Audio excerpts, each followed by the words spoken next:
Namaskar and welcome to Trailblazers. Flamboyant is a word that is often used to describe this man.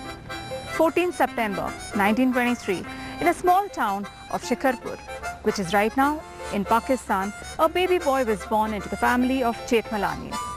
This child prodigy went on to become one of the biggest names in the firmament of Indian legal system. Let's meet Mr. Jethmalani.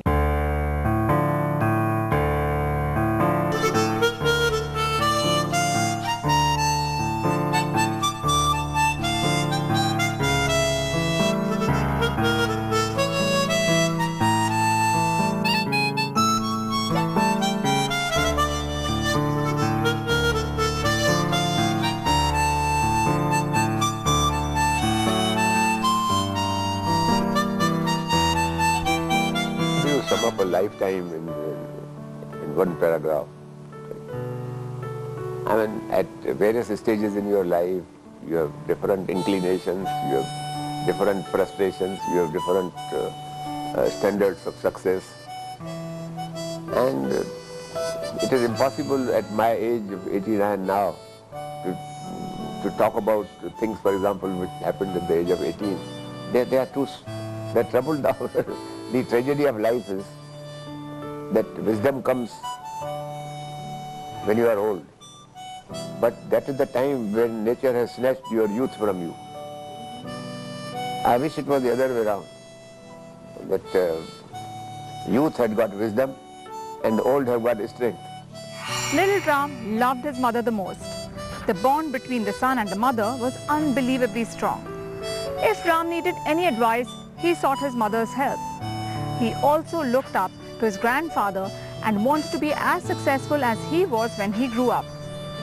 This child genius was brilliant in academics and finished his matriculation at the age of 13. My young mother, I think she married at the age of 12. And when I was born to her, I was being looked after by my grandmother, then my mother. And almost all her life I have treated my mother as some kind of a friend. Then I had to settle with my father, which was quite a problem. And my father and I hardly agreed in life, even from my infancy. I must have been a rebellious child to some extent. But I was the favorite of my grandfather. And I don't mind sharing with you one more fact, that my grandfather was a very successful lawyer. And that is why I got attracted to the profession of law at my very young age. And I wanted to be like my grandfather. On the other hand, my father was a very unsuccessful lawyer. He didn't want me to become a lawyer. So this was the big conflict in our early stages of my life. My father finally compelled me to, he put me in the science college, because he wanted to make an engineer out of me. During school days, when his peers were busy playing cricket or doing nothing substantial with their time, Ram took a liking for law. He decided to pursue it as a subject for higher studies. After finishing matriculation at a surprisingly early age, he enrolled himself into SC Shahani College in Karachi.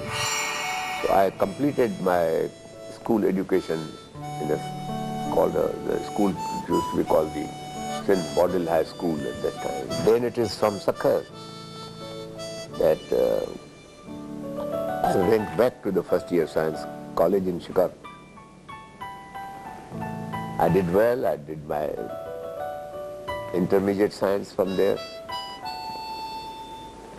But during the year that I was an inter-science student in the BJSN College, Karachi, now I shifted from Chicago.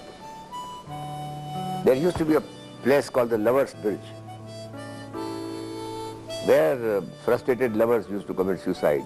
They used to sit on the bridge and jump into it so the train could over and kill them.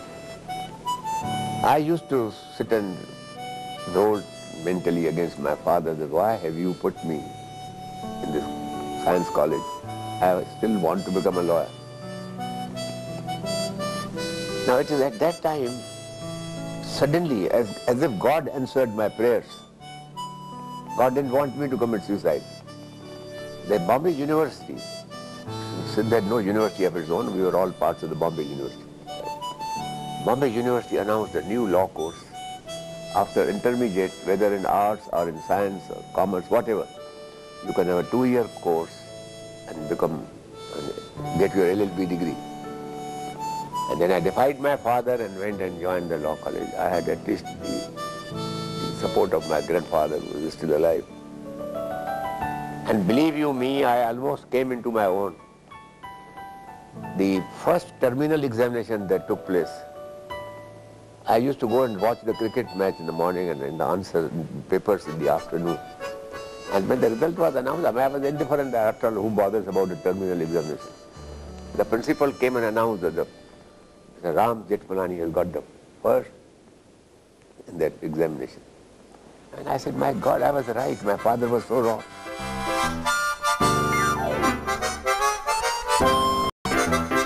Ram got his law degree when he was just 17 years old. He was not entitled to practice law though, because to represent a person in court, the lawyer had to be 21 years of age. Ram decided to appeal against this and fought his first case for himself. After due consideration, he was appointed as a practicing lawyer at the age of 18. While I was a law student, the Bar Council of Sindh passed a rule that no one can practice before he becomes 21. Now, I was 17 when I qualified. Now, what should I do? I can't sit idle for 4 years. It's ridiculous. So, I made an application to the Chief Justice of Sindh and went and argued my own case with him. I told him, I said, listen, this rule didn't exist when I joined the law college. And my parents, who bore the expense of my being a law student, expected that I will support them after 1 year or 2 years. How can you retrospectively change the law? The Chief Justice, Sir Godfrey Davis, was a very fair-minded person, you know. He says, young man, you have a point, but I'll do something for you. So he advised the Bar Council to make an exception in suitable cases. The Bar Council had no option but to give me this, my sanad, because I had a first-class first in my LLB in the Bombay University. In that sprawling university, this young man from Sindh had got a first-class first. So I was enrolled, but enrolled means exempted from the 21 years rule. They said, at least become a major. So your contracts are void. So I had to wait for 1 year. Ram Jethmalani started teaching law in different institutions in Karachi. He established a law firm with his friend Mr. A.K. Brohi and practiced law till the age of 28. That 1 year, I was a teacher of law. That is why my tenure as a law practitioner, I have completed 70 years of practice of law, but I have 71 years of law teaching. And then came the dark time of partition. Sindh was torn apart. Many Hindu, Sikh and Sindhi families were forced to leave Pakistan.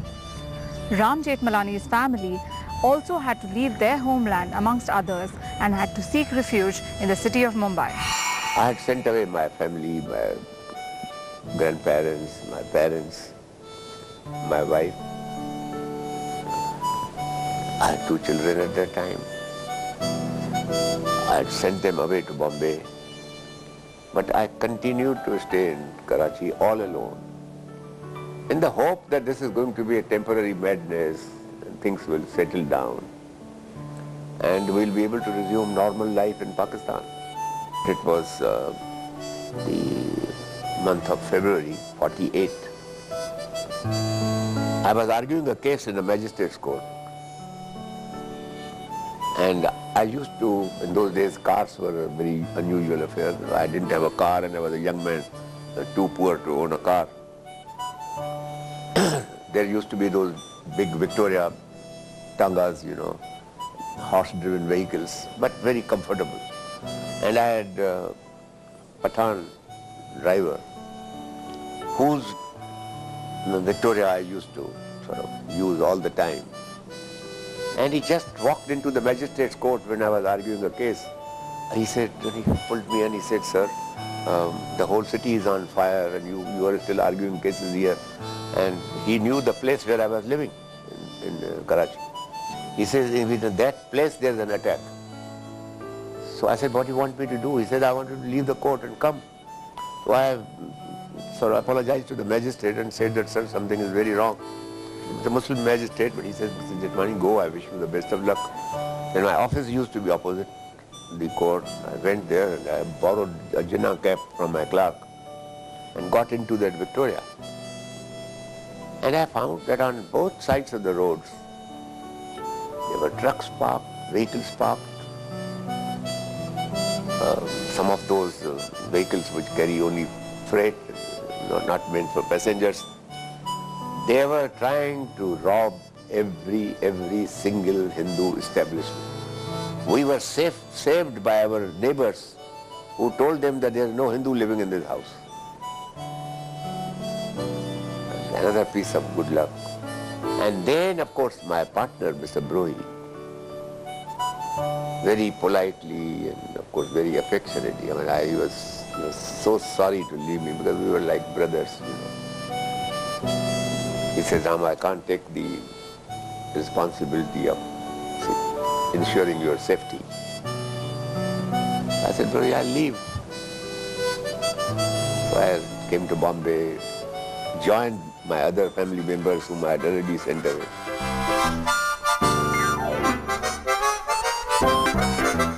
It was the year 1959 when Ram Jethmalani came into limelight after he fought the famous Nanavati case.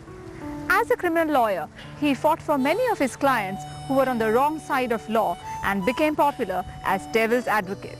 I don't think there is a better criminal lawyer in the country than him, and that's a legendary thing. But that's all well known.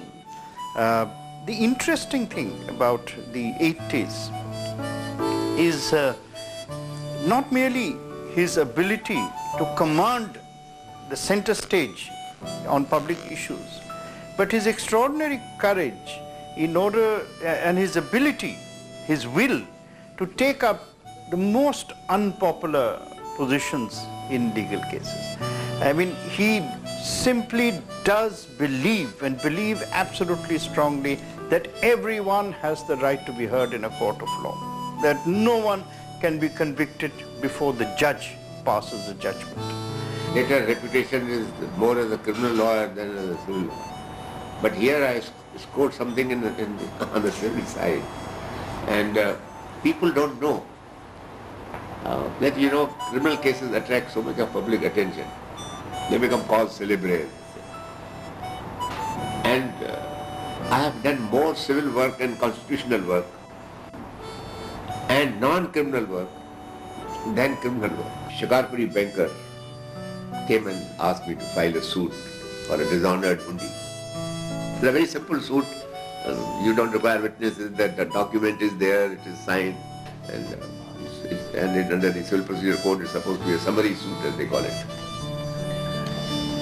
Now, my great success was that the debtor was a firm, a partnership, in which the rich partner had retired long ago. He was not a partner either at the time when the loan was taken, nor at the time when the loan became due.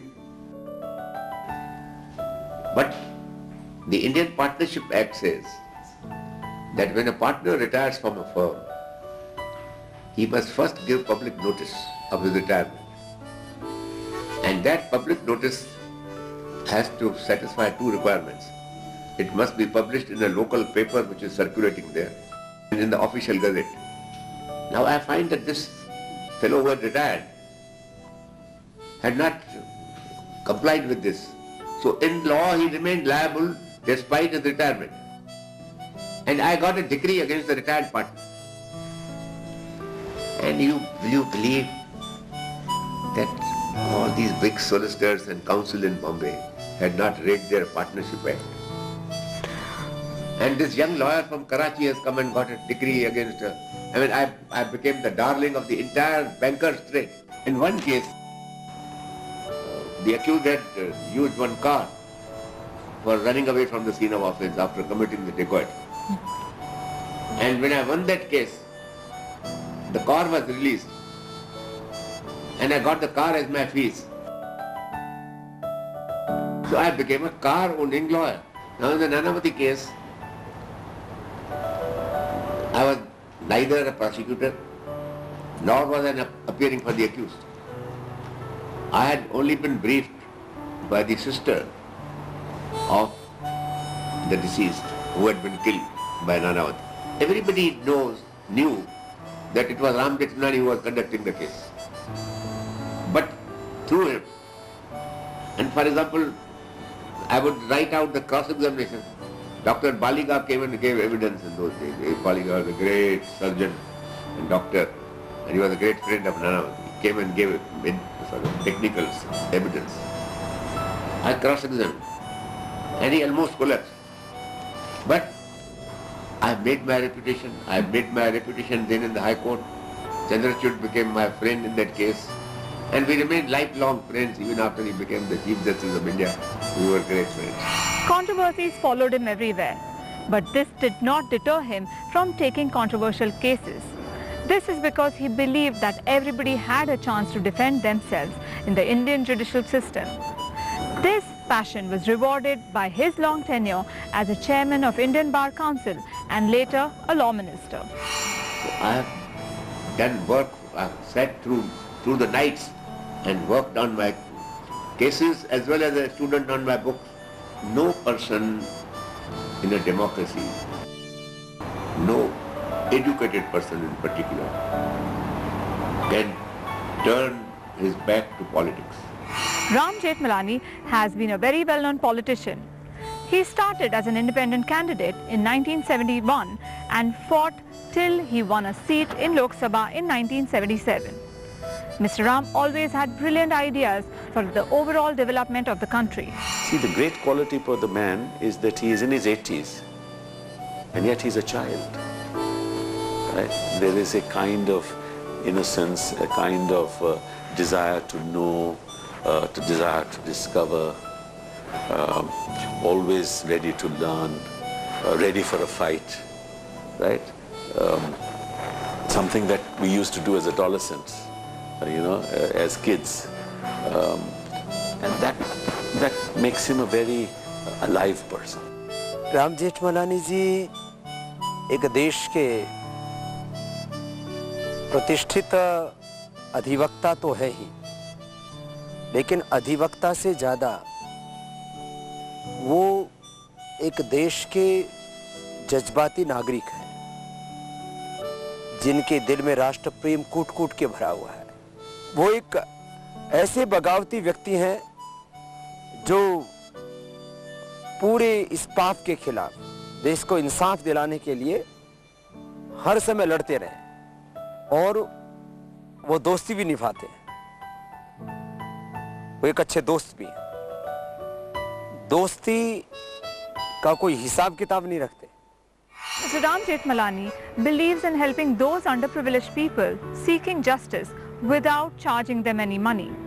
But being the kind and modest man that he is, he does not like to speak about his generosity. His passion for Kashmir is unmatchable. He has been trying to solve this problem, trying to contribute in solving this problem for umpteen years. And I have seen many people coming to his place. I have been meeting them there. He will help them, he will help their children, he will help them in getting admissions in the colleges. He will financially help them. He will see to it that anybody who comes to his house doesn't go empty-handed from that place. He is always very helpful. Go to him with any problem and he'll come out of the way to help you. Secondly, his human approach is always having a very pleasing and pleasant personality. He believes in making a tense atmosphere also very lively. He has an excellent sense of humor. And even in the courtroom they have seen when the very serious matter is going on, he'll start with a spark of joke and make everybody happy and light. The few who love me are more important in my life and perhaps also in public life. Famous for his straight talks, a 90-year-old Ram Jethmalani is still young at heart. He's still active in court serving the judicial system, thus becoming a role model to the young lawyers of our country. That's all for today.